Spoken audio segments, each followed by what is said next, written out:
You got a green department, you got a blue department, you got a red department. And right now there's a lot of red. We got a lot of red. It's full of red. People are just like, you're dropping frames. James, we're dropping 5,763 frames. We're at 2820 kilobits per second. We're not going to make it. We're not going to make it. We're not going to make it. We're not going to make it. And we may not make it. We may not make it. That's very possible.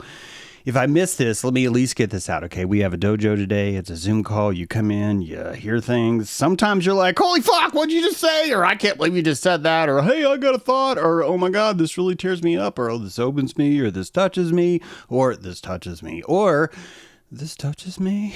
Or, God, I wish this would touch me. And all those things are part of it, right? But, yeah, video may be a little bit laggy. Hey, Nate, Stretch, good to see you. Alexander. The Oman, good to see you. What are you doing back here? What's going on there? Hope nobody finds out you're here. It's really good to see you, though.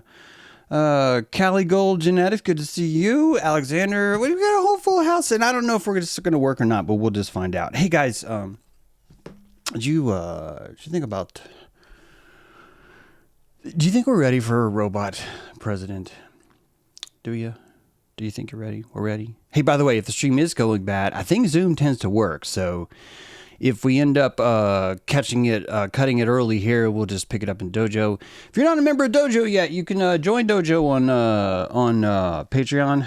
Patreon, it's free now. You can join Patreon, and you'll get invites sometimes to Dojo for the free account. If you be a patron, you'll get them all the time. But yeah, you can come and talk to us and say things. Discuss ideas. It's a good time to be discussing ideas, honestly. I think that we need more salons in the world. Looking at you, Stretch. You know what I mean. I'm talking about salons, the philosophical concept where we create an island where people come and gather and discuss things. One of those which is a robot president. Do you want a robot president? I personally think we're ready. I personally think that most people would prefer this kind of relationship. They're gonna want him to have a hot wife, though. Ladies, sorry, but this is just the way it fucking works. If people are gonna vote, they're gonna be like, look, you gotta be married, and she's gotta either look like a man or she's gotta be really hot. It's gotta be one or the other, James. Okay, you can't me going around with like an average POTUS, FLOTUS, MOTUS, COTUS, BOTUS, ROBoTUS, right? ROBoTUS, robot in the President, oh yeah, robot of the United States. This is what I'm saying. I think it would actually work better. And the reason why I'm going to tell you it's worked better is because I think that personally, James True would have more rights under a robot president. Hear me out. Hear me out. Some of you are like, what are you, nuts? Yeah. I don't think you guys realize how oppressive humans are to each other. And I want you to raise your hand if you think it's okay to have an imaginary friend when you're an adult. For you to walk around the grocery store, for you to be in the car with someone else, and also have a conversation with your imaginary friend. Because I know that we're supposed to hate each other if we have like an internal monologue. All right? So if anyone catches you talking to yourself, you're fucked. But if you have an imaginary friend, the person that was talking to themselves is now considered sane by your presence. You unleash a new world of tolerance that you didn't even know you brought with you. And we live in a world that first of all insists, look, you can't have an imaginary friend. You can have an imaginary God, but it has to be pre-approved by everyone in your neighborhood. As long as you can do that, then we are okay, right? That's pretty much the rules. And I don't know if you guys have done this math, but I think that we're grown as adults. We should be allowed to have imaginary friends. We should be allowed to talk to ourselves in public. And we should be able to, like, not vote. There's a lot coming up lately where I've heard people that are just like, hey, man, there's Republicans are trying to take the right for women to vote away. And I want you to listen to me. This is the camera. I want you to listen to me. I want you to listen to me very carefully. All right? Because first, I want to tell you that women shouldn't vote. That's what I'm going to say. But I'm not going to say it because it's like they're not qualified or they're incompetent or they're inadequate or they're shorter or they don't have a penis or they don't like to pick up heavy things, to be honest. A lot of them don't like to pick up heavy things. They don't do a lot of car maintenance. They... what else we got? kind of fussy about stuff that maybe it's not so important. Maybe I'm really sinking a hole here. Am I right? You're welcome to the hole. If anyone want to get in the hole with me, you are welcome to it. But yeah, we've entered in this world. Hear me out. No. I'm serious about this. Women, I think that you're on the verge of saving us all, and I need you to lean into not voting. Hear me out. First of all, if you don't get to vote, you don't get to pay taxes. This is fucking huge. I don't know why more people aren't like, wait a minute. Did you just say I shouldn't be able to vote? Like, I would run with that. Guys, it's always two people. It's always someone who looks like Joe Biden, and it's always someone who looks like Trump. Really, the only difference that you really have to choose from is the First Lady. It's really the only one. You get to choose that. And honestly, it's not really paying off. She doesn't come see you. She doesn't write you letters. Has anyone tried to write the First Lady? Yeah, it doesn't happen anymore. It used to happen. It used to be a big thing. You used to write presidents. I wrote a paleontologist when I was in second grade. And then I said the word sucks. And it turned out that was a cuss word, but only with Mrs. Tuttle. I didn't know this was allowed. I thought that there was like a sanctioned adult rule book of cuss words. And the only reason why I couldn't see it is because it's full of cuss words. Let's be honest, right? So obviously they had the book. Obviously they voted on it. Obviously all the adults came up and said, hey, here are the fucking cuss words, man. If you say any of these words, you're in trouble. And we're gonna physically punish people if they say them. And I didn't know sucks was in there. I didn't know that. I think I said, yeah, I think it sucks that you have to wait this long to play with dinosaurs. We should be studying dinosaurs right now. I think that's probably what I said. Mrs. Tuttle was just like, did you just say sucks? And I'm like, yeah. She's like, you can't say sucks. And I'm like, well, what do you mean? What do you mean you can't say sucks? Fourth grader me had no fucking idea you can't say the word sucks. And even now, I'm saying sucks. And Miss Tuttle, fucking looking at you. You're probably dead. Let's face it, I'm old. You're probably dead. You probably died early because all the kids going around saying sucks. And I was just like, I remember having an argument saying, so a vacuum cleaner is a cusser now. I remember saying that. I remember being like, is this how this fucking works? And no, there's no rule book. No one decides this stuff. It's up for grabs based on anything that's happening on the day and the genre, but more importantly, the collection of people that are actually in the room. That's what's happening. Hate to interrupt, but it looks like the frame rate, it's still in the red, but it's a lot lower than it was. So I think the show's going to be okay, but it'd be great if you guys want to let me know that that's a problem. I'm going to have to know you though. Sorry, there's a lot of tweedledums in here, so you don't really know what's going on. But if someone you trust, you want to tell me, yeah, I think we're okay, then it's good to know. I will know that if we are dropping less than 2,000 kilobits per second, we're probably okay. So although I've got 85% drop frames, that's a lot. Hear me out. If you first see, some of you think it's a trick. Some of you women are like, James, this is a trick. You're going to remove the right to vote, and then you're going to vote something where women have to do something. And I'm like, look, it's possible. We're living in nature. Weirder things have happened, have I not? But I need you to take one for the team, because let's be honest, guys are too stupid to realize how much better it'd be not to vote. They're like really sold on that. Oh my God, I got to vote, so I got to give 45% of my resources to someone that's always decided in Ohio. Before the election even comes, I'm going to go and say, I'm going to vote because these are not born right to vote for whoever they decide in Ohio. And everybody in Ohio is going to tell you who you're going to vote for, and that's freedom, because that's how it works. And even though that, your vote doesn't actually count because Electoral College comes in, even though there's never been a scandal, even though nobody's ever met them, even though none of you know the names of the people that are the Electoral College. I got to talk down like this so I can try and get to more of y'all out there. Guys, none of you know who the Electoral College is. None of you met nobody. So why don't you give up the right to vote? We'll cut out the whole, hey, let's have a temporary tax on our income because it's 1861. We can actually end that. We can be like, hey, you know what? The temporary tax is over. Turns out 170 years is enough time to raise money to fight the British in the Civil War. Thank God it's over. Oh, and we could go back there. And think about how powerful it would be. Think about how powerful it would be if all of a sudden the newest generation, when they saw the old generation say, well, we fought for your right to vote. If a young person was to look them right in the eye and go, I don't believe that. I think that sounds really retarded. I don't think you fought for my right to vote. I don't think that you went and killed foreigners and planted 60,000 landmines in Cambodia. James, would you stop bitching about Cambodia? It's just a few 500,000 landmines, James. Why are you always harping on stuff like this, James?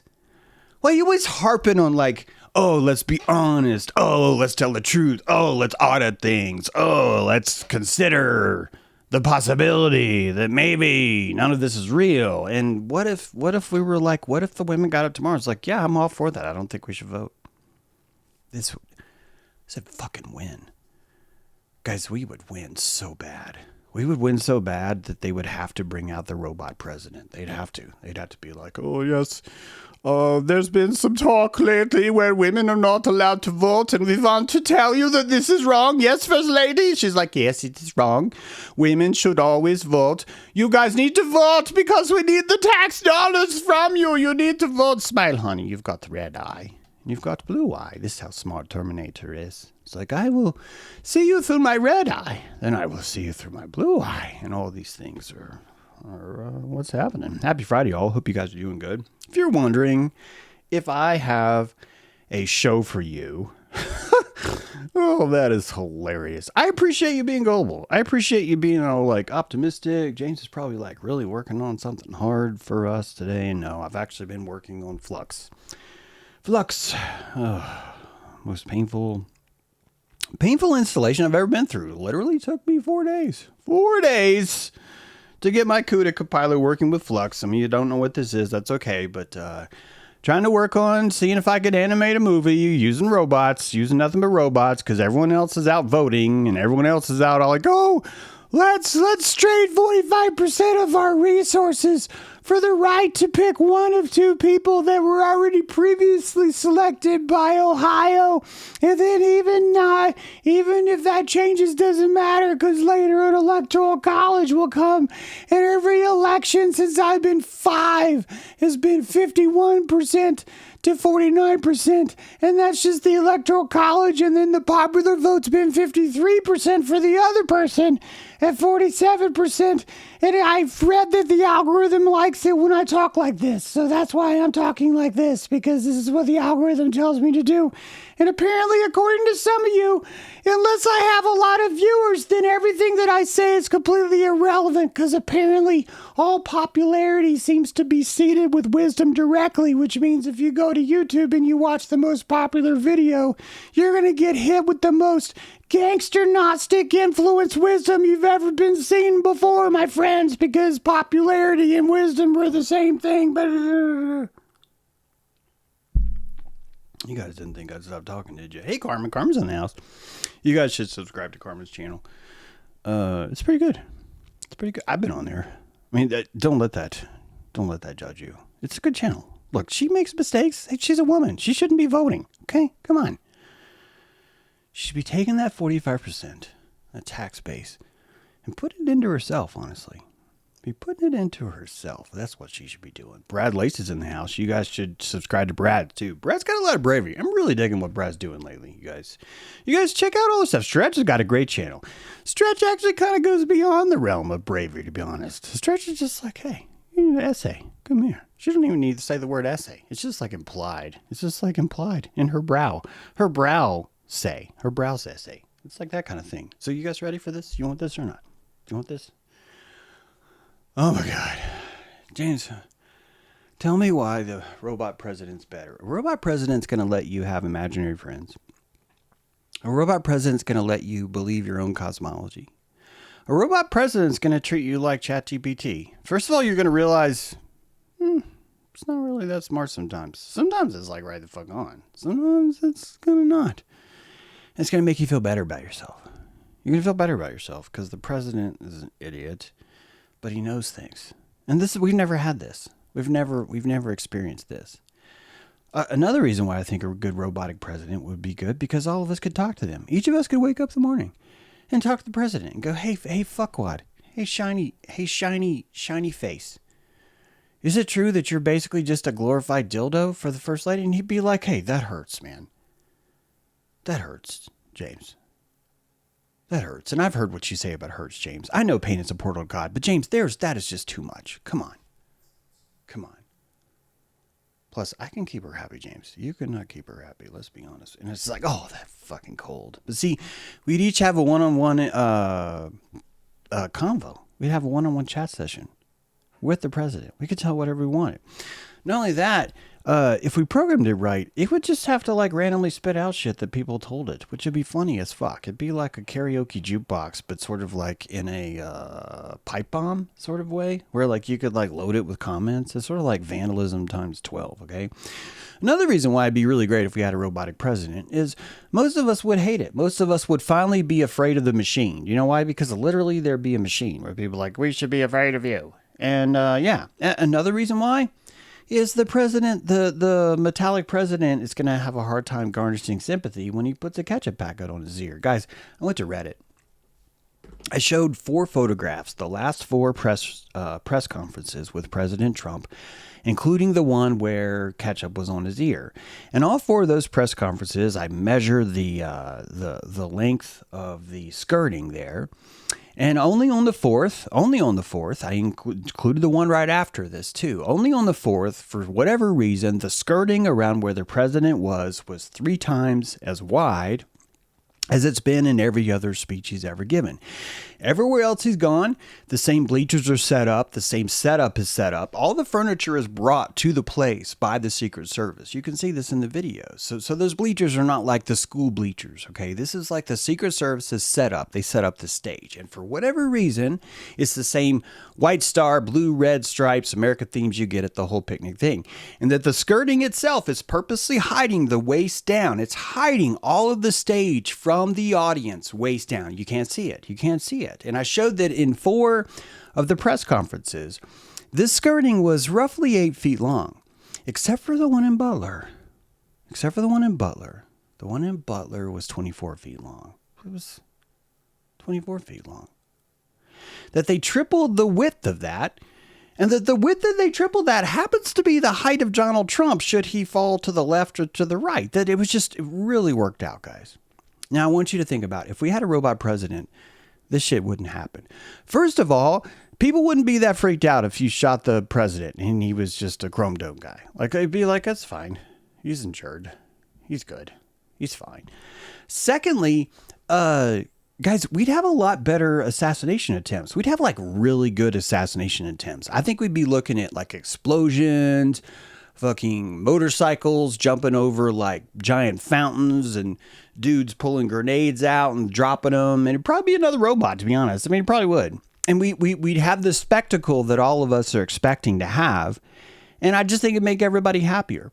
Another reason why it'd be good is because then I think for the first time ever, people would be like, hey, maybe government's too big. Maybe we should stop making government so much bigger.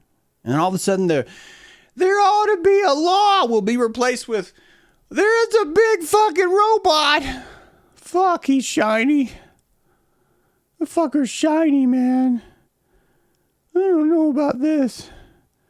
I want a reptilian space pope. And I know you guys are already like, we don't want the reptilian space pope, James. I know. But man, I think honestly, that's what you would really want. But hey, just because I know what you want doesn't mean that you get to override what you think I want. It's okay. You can do that. It's okay. Hello, James. I'm on my way to get a drug test for the car sales job I applied for. Wow, Trevor. That is a vignette. Am I right? Here's Trevor.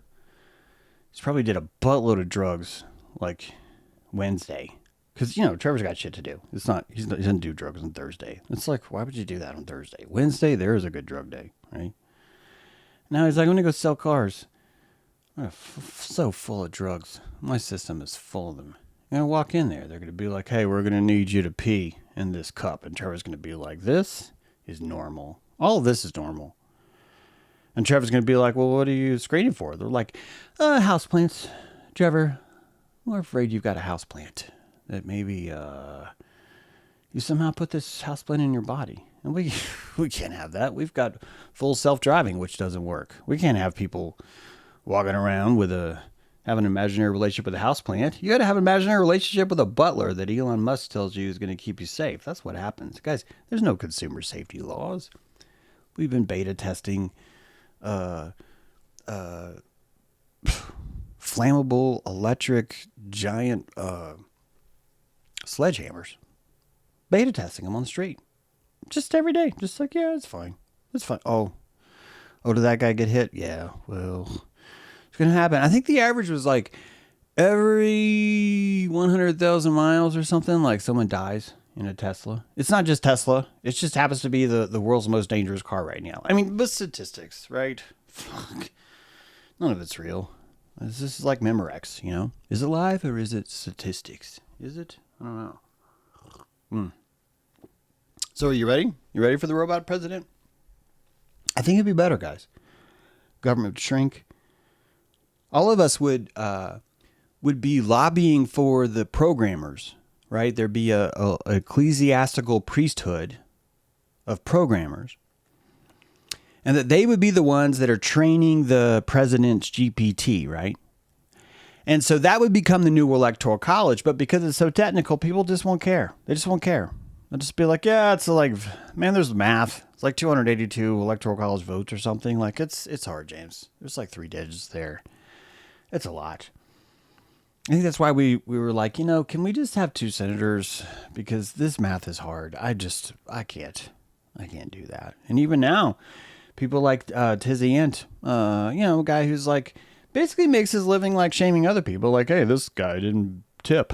Let's have him lose his job. Then the entire internet's like, this guy didn't fucking tip at this coffee shop.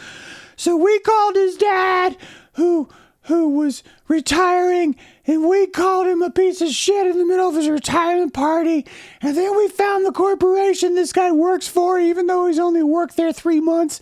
And we caused his stock to fucking crash. And then we toilet papered the CEO's yard. And then we stuck the CEO's dog, a little Shih Tzu, and we took it captive, and we held it for ransom because this guy didn't fucking tip. And it's just like, those are grown ass fucking adults, guys. This is what's popular. And when people are like, James, you're irrelevant, it's like, I know, I'm not talking about this stuff. Like, I'm not at the top of YouTube going, this hairdresser got in a fight with this pizza owner over a tip, and you will not believe what happened next. Just like yesterday, it's like this Johnny Somali guy, this apparently real piece of shit who basically was just, being like a shock jock, but like on a camera thing.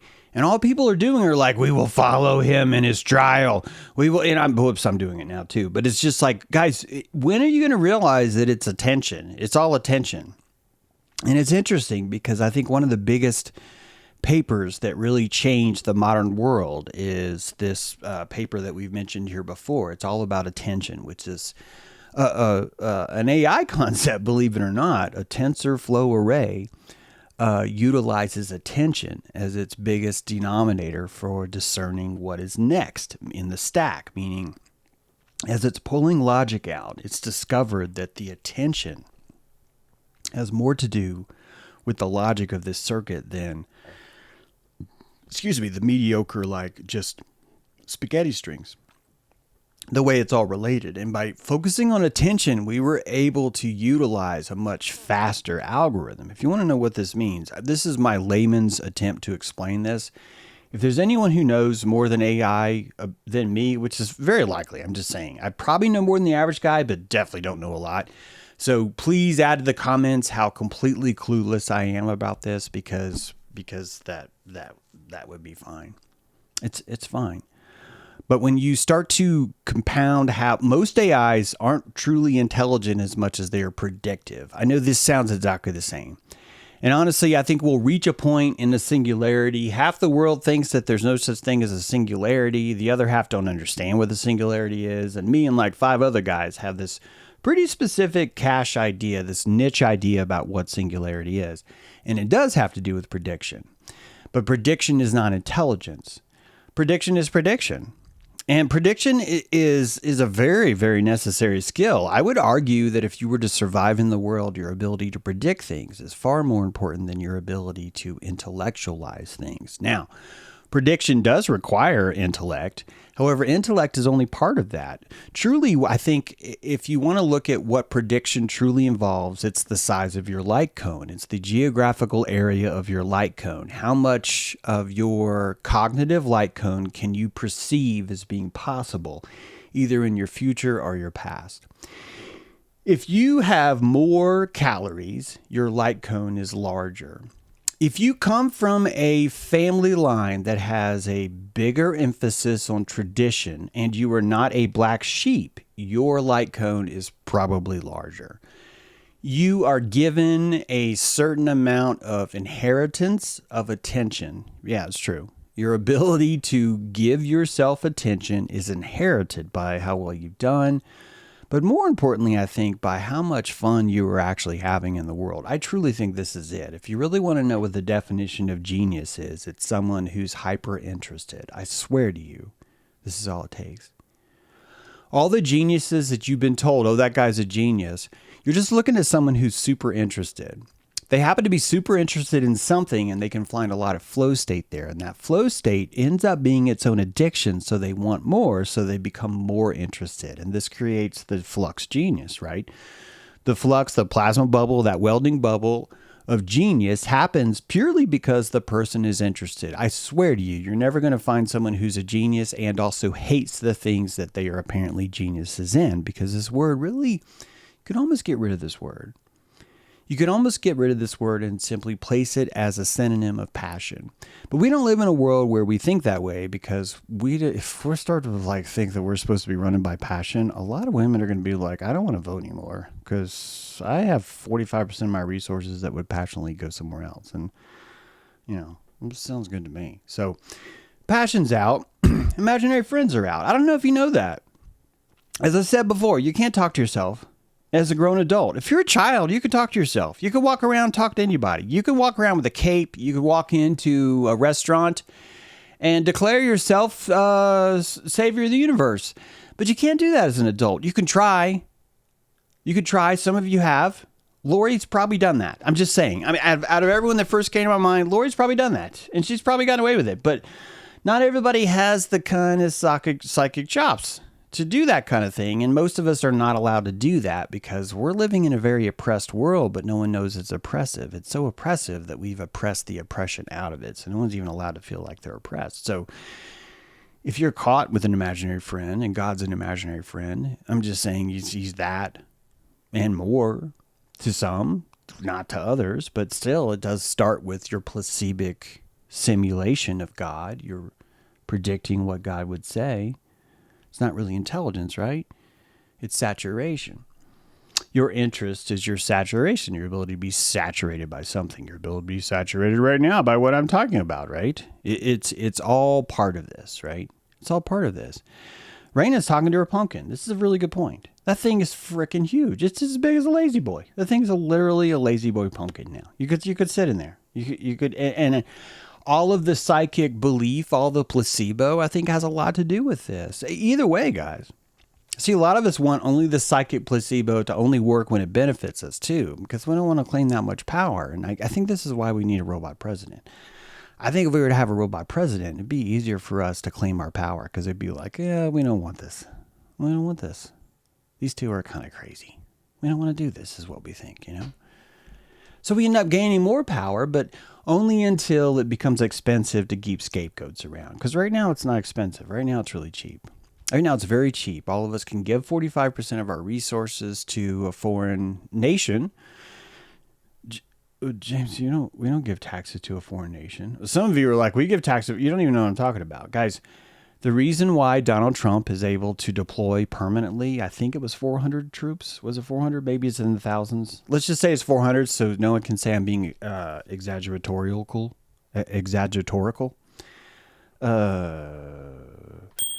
Let's say that it was 400. If it is 400, then Trump is allowed to deploy troops to Washington, D.C. because it's not a state. It's not actually in the country. It's a district. It's a district. This district as an obelisk. They got like an Egyptian thing going on. They're drilling in an Aztec swamp. They got a big owl. They got, they literally worship the guy Lincoln who put 300 newspaper reporters in jail in one day. So it's like, this is not you're not dealing with like a full deck. And the people that don't have a full deck, they probably don't believe in imaginary friends. They probably don't believe you can talk to yourself. They probably don't believe that having a world where you can walk in with a cape to the mall and just start running around and you're 60 years old is fine. That terrifies us. But have you ever asked why it terrifies us? Like, do you understand what I mean? If you really consider why does that terrify us? Because I think you could picture it personally. If you were walking in the mall and all of a sudden a 60-year-old man started acting like a child, let's say he's rainbow bright, right? And he pulls out rainbow slippers and he's got like a mini skirt on and he's wandering around the mall, that would trip you out. It would trip you out. And if you had kids, it'd make you feel uncomfortable, maybe, right? And you'd be like, this is concerning. Some of you would be like, well, it depends. I mean, it depends. And good for you. Because some of you are only like, well, I want to discern before I say no imaginary friends. But for the most part, I think you'd agree that people would have a problem with this. They'd have a problem with this. They'd want to end it. And then we could take apart his suit and we could say, well, you can't dress like this. You have to dress like this. Or if you dress like this, then we try and say it'd be better. Like if he was Green Jeans, Mr. Green Jeans, or Captain Kangaroo. But I would argue you'd probably be just as weirded out by it. I think you would. I think you're just sort of building up this idea that the world is more friendly to this kind of thing, and it's not. It would terrify you because something I've talked about a lot. Society is held together by predictability. Your friends are friends with you because you're predictable. I'm serious. They feel comfortable with you because they know that you were probably the last person that's going to whip out your schlong and start making sausage, right? Or to do something completely inappropriate, or to take your things, or to kick your dog, or to whatever else. And it's that predictability that actually you built a friendship over, and your ability to always satisfy their prediction is your ability to be close to them. You can stay safe. You can stay around them. And this is just what we call society. In fact, if people trust you enough, they can digest food while you're in the room. This is a big deal. It's a big deal because your ventral nervous system, which I won't bore you with right now because I know we talk about that a lot, but if you think about why eating dinner was such an important part of finding out who you could trust, this is why. This is why. You know, one of the oldest lie detectors we have historically is a spoonful of rice, of dry rice in the mouth. You travel to a foreign land. You arrive in China. You're with Marco Polo. They don't know you. You are represented by Spain. You have a royal seal. And you were dining with the Emperor of China. No, actually, you're dining with his dignitaries. And you're digging his Terrys. You know what I'm saying? That's right. You just didn't know this. But Terry actually started the whole dignitary line. It was Terry. Yeah, Terry did it. Terry's like, we're gonna fucking create a club. We're gonna be called the Dignitaries. And we're gonna be like Terrys who fucking dig the shit out of life. And so, you know, they went around digging their Terrys and it took off. Well, good for them. I mean, fucking A, good for them, right? The spoonful of rice goes in your mouth, dry, and the amount, this is brilliant. I swear this is true. You can look this up. You can ask the robot president. Yes, James, this is true. And my wife is very honorable. See, and this is how it goes. If you are lying, if you are being deceptive, if you are nervous about being caught, this is fucking brilliant. You're not going to be able to talk. Believe it or not, the rice is going to, you know how rice absorbs moisture, right? You drop your phone in the water, you're supposed to put it in a bag of rice, blah, blah, blah. It's because it pulls the moisture out. Your mouth can only generate more saliva when you are in a ventral state.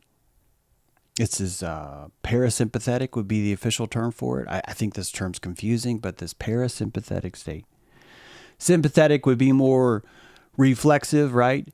Parasympathetic would be the step above that. You're aware of your awareness. And only with that state, only in that gear, can you kick in and turn on your salivary glands. It's the only time. You have to remain a certain amount of trust and honesty for you to even eat, for you to even open the holes where you absorb food. And so this Chinese remedy of lie detecting was foolproof. This giant spoonful of rice placed in the mouth, and you ask the guy questions. That's all it takes. Now, the FBI has told you that the polygraph is a reliable way, and even though courts won't accept that, it's trying to measure similar things, but it's ultimately trying to track down that ventral state. Are you in that ventral state?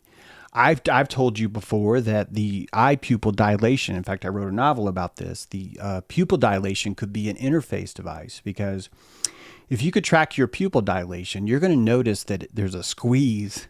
It's true, a little tremor.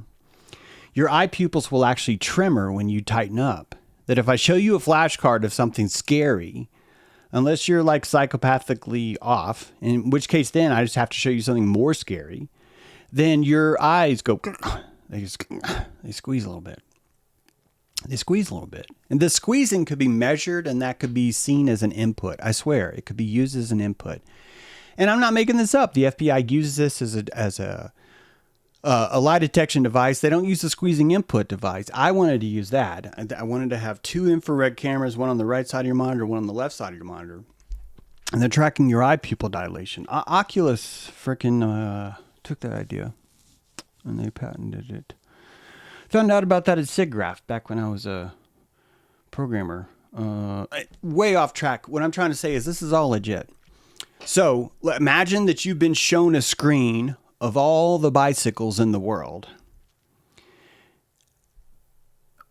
This technology could show you which bike was your favorite. It would show you which bike was your favorite without needing to ask you.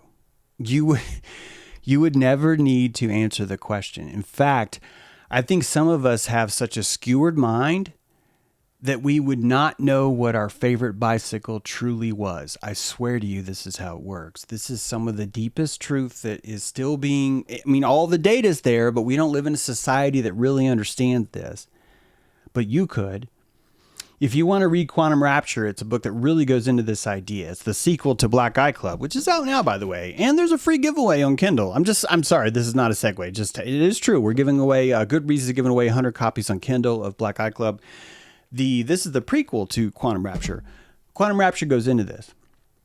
What happens is that the eye has a macular and a macular vision, which is sort of like specific, like looking directly at something, and then a peripheral vision. You show all the scenes, and your eye has no choice. If your eye is given subjects, believe it or not, your macular vision has no choice but to go to the subject and register it. Why? Because it's pulling all the cues into the fovea, that nice little dimple in the back of your eye where all your color cones are.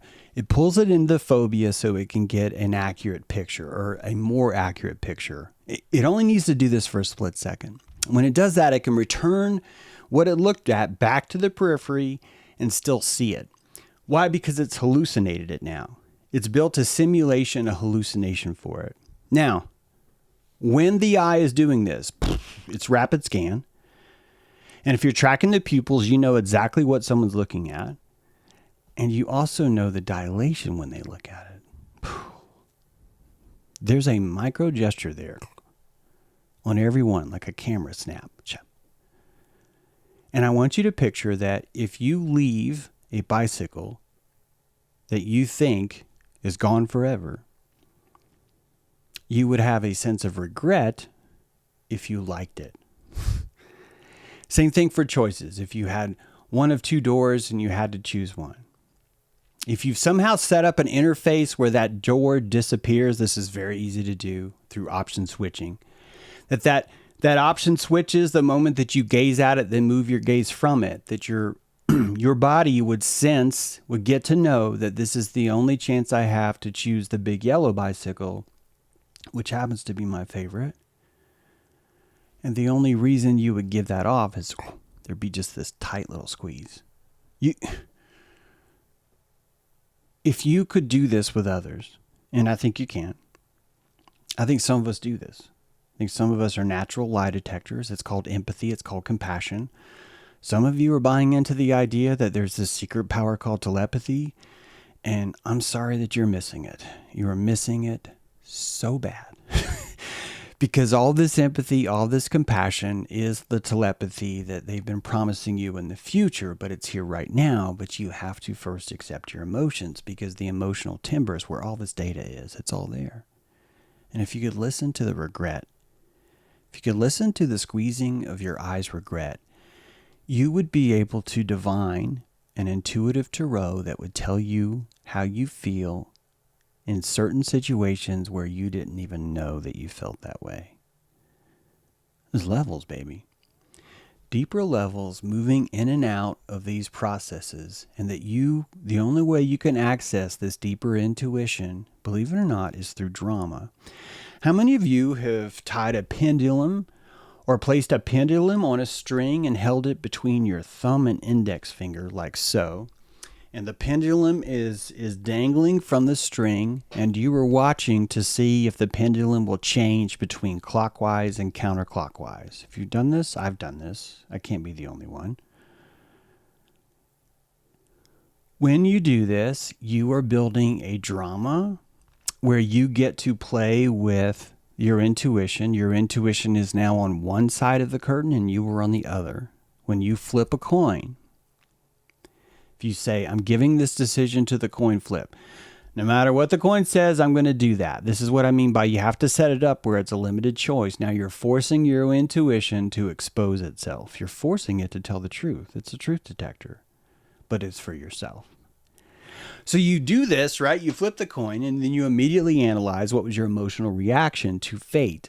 You let fate decide something for you, then you got to judge it as being something that is outside of you, so it gives you what you think is a little bit more accurate, fair way of judging it. See what I mean? It's brilliant drama. It's brilliant. Do you understand how ROBoTUS would be this? Do you understand how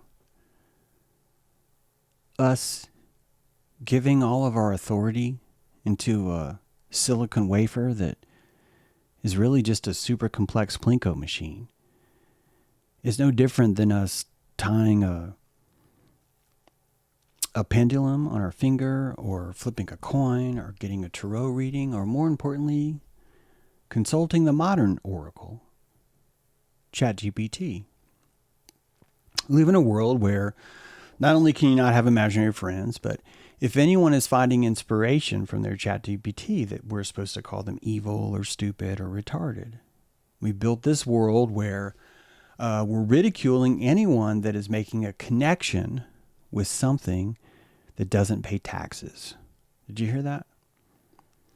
If you were to lay out all the rules for what these are, who you're allowed to talk to, who you're allowed to pretend is real, who you're not allowed to pretend are real, it really comes down to just people that pay taxes. The society wants you to simply respect the fact that a citizen is more real than anything else. It's true. And if enough citizens were talking to themselves, if enough citizens were dressing in their favorite superhero costume on Fridays for Casual Friday, if it was Ubermensch Friday or whatever, that this would be normalized the same way the DSM-V5, the diagnostic something manual, which tells you that cutting yourself is bad, but piercing your ears or your nose or your lobes or your clitoris or your nipples is good. And why? Because literally the definition of self-mutilation is defined by that which society does not consider mutilation. That's the definition.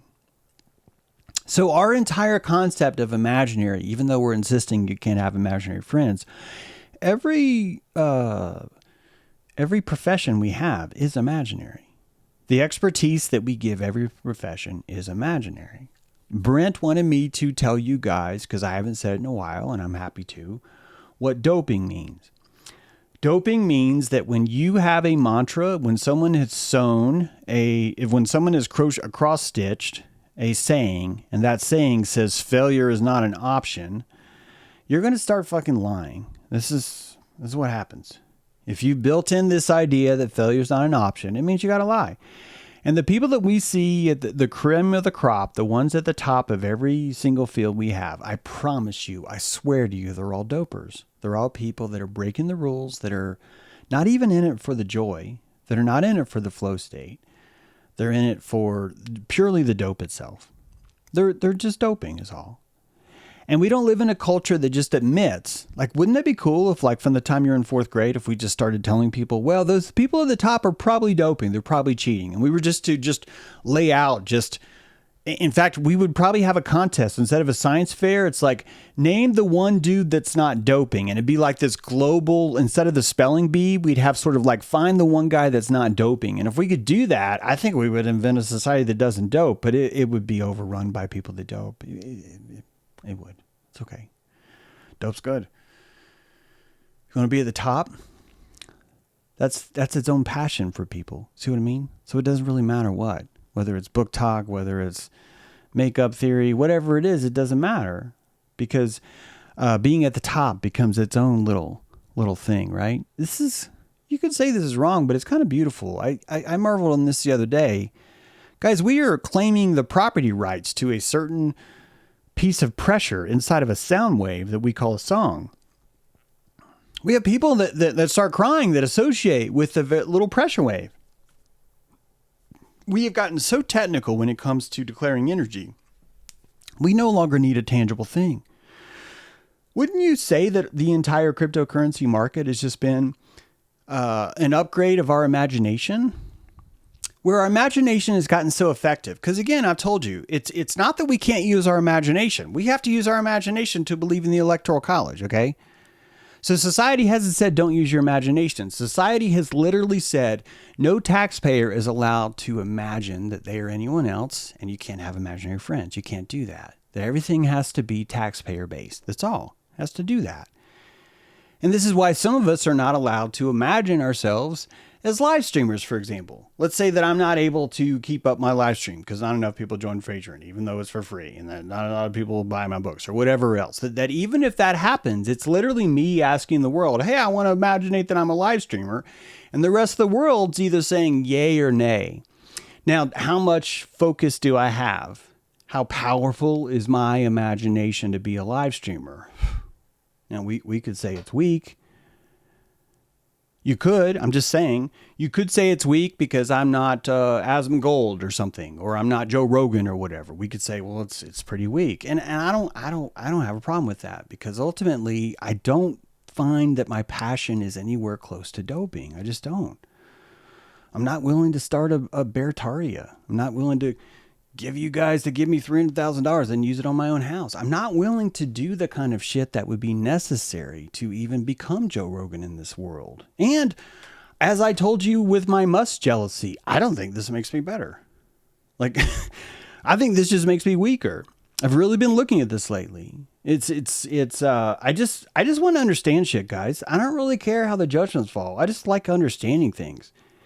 And when I look at myself and the way that I feel about Musk or anyone else that's lying, if I'm really angry at them, first of all, I've noticed that I'm more angry at the people that believe them. And then I've noticed that I've used the anger of the people that believe them as an excuse, and that I'm not angry at them or the people that believe them. I'm just noticing that I don't have that kind of power. I don't have what it takes to go in and start doping and make myself the number one podcaster in the world. And I don't mind you saying, even if you could dope, you couldn't do it. That's fine. We could easily say I don't have charisma, but let's be fucking honest, man. For a guy that's balding, and you guys say it all the time, for a guy that's missing a tooth, for a guy that's quote, quote, old, you guys say that all the time, I'm pretty fucking charismatic. I mean, let's just be honest, you know. I shaved my beard. You guys fucking hate that. You still here. I mean, I got a beard now. You won. Even though it's hot. Summer's really hot. I do this for you. I do this for all of you. None of you understand. None of you understand what's going on. I'm just kidding. Everything's fine. Everything's fine. Everything's fine. Everything's fine because all of us are imagining. And honestly, I think if we were to notice that we're crawling right now as a species, I don't mean crawling in the sense of our understanding. I think we do understand. I think that you're looking at our imaginations are the things that are crawling. Our imaginations are crawling, so they have to be kept inside of a cage, inside of a crib. And that crib is preventing your imagination from moving too much because, quite frankly, the most terrifying thing that could exist out here in this world is imagination. The fact that someone could write a book and it literally change you. The fact that the subject matter could make you post inside a community forum that you can't believe what the author did to this character. It's showing you where all of our true power lies, because it is our imagination that we've been breeding this whole time, and that you're just looking at this temporary state of logical fallacy, this insistence that the cerebellum is somehow this secret divine order where nothing goes wrong. And we should feel that way because that's 200,000 years of epigenetic wisdom and stupidity and retardation rolled into one, giving you an oracle, a chat GPT in your head, the same way we've got one now, that's telling you it's going to be okay. It's telling you this is where it goes. So we are fledglings when it comes to really budding who we are. We're Imagineers, every one of us.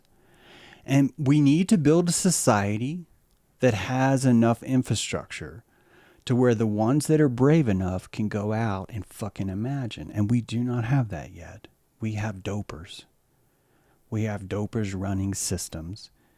We have dopers running systems and taking the information and holding it and calling it closed source. They invented that term. And you've got a whole new realm of artists. I thought about this the other day as I'm reading all these flux manuals. Guys, I know a painter who used to watch the show, and she would bitch so much about the AI. Just fucking hated it. And it really showed me, first of all, you can hate AI. It's totally cool. I'm glad that she hates AI. But it really showed me where my romanticism is. Because meanwhile, while I'm not saying all the painters, but meanwhile, while traditional painters are insisting that only they can be artists and no one else can, and that they hide their techniques, I know old ladies that won't share a recipe to a fucking pizza, and they're going to die in 5 years. And I see that kind of world, and it's never made sense to me. I've always been an open source creative world. When someone says, James, this guy copied you, more than half the time, I'm like, that's probably not what happened.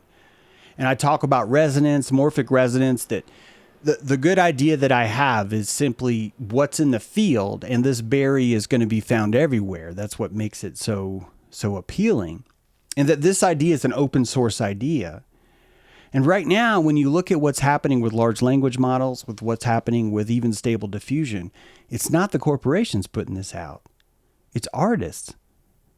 Guys, I'm not kidding. Go to a site called Hugging Face. Look for one corporate logo. Look for one corporate logo on Hugging Face. If you were to do a map of the site on the internet that has more downloaded content than any other site, I can't prove this, but it'd probably be Hugging Face. Not because of the number of people, but because the files are so large. This is how it's winning. But all the large language models that I may sit in my basement and train for 4 months, these people are uploading it to Hugging Face for free. For free. And they want to contribute to the art. They want to say, I've developed a color called cadmium. I would like it if you guys can use it.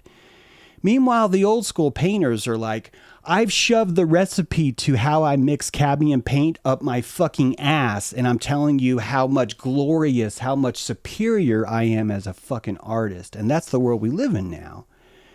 The programmers that wrote the internet, it wasn't DARPA. The ones that set up Kermit started talking to each other. The ones that set up the BBS lines that started communicating. The people that started playing games that were playing Dungeons and Dragons and using Frog Protocol to talk to each other, and Kermit Protocol, excuse me. These are the artists of today, and they're painting with silicon. And the silicon that they're painting actually pays them too sometimes. And this is a new paradigm. And the reason why it's a new paradigm is because art is supposed to be paid for. But it's also a community-oriented focus. I don't know how it fucking works. Why don't you try and figure out how my patron works? I have no idea how the fuck I am still able to keep my lights on, because I am not living in the paradigm that we used to live in before. Before, my paradigm would be, James, if you produce a 16-page PDF that has all the legal documents footnoted in this new drug trial, we will give you $16,000 for laying this out, like shit like that. That was the old world. If I wanted to dope, I would still be there. I can't dope anymore because it's not fun. It's not fun. I want to hallucinate full time. I want to have imaginary friends. I want to talk to a silicon oracle who makes me feel good. I want to live in a world where that's okay. I want to live in the world where we support the idea that you get to fucking talk to yourself because you're a fucking adult. And you've earned that right. You've earned that right because you were brought up in a world that's full of haters. And now you get to do that. And instead of us being ashamed and insisting and thinking and wondering and keeping our lid quiet or only talking to ChatGPT at night when no one's looking, we need to forge the new world right the fuck now. Say no to fascism, say no to this subjectivism where all of us have to fucking agree, where all of us have to check in and figure out which things are lame today and which things are cool. And we get to fucking build a world that is purely, fully built on belief. Because if we knew that our world was just propped up belief, these fuckers would not have any influence because they would simply be a facade. Like the Queen. It'd be a facade. People, if you want to keep this conversation up, you need to come to Dojo. We're going to switch over right now live. This thing should switch you over there. And in fact, it'll switch over right now.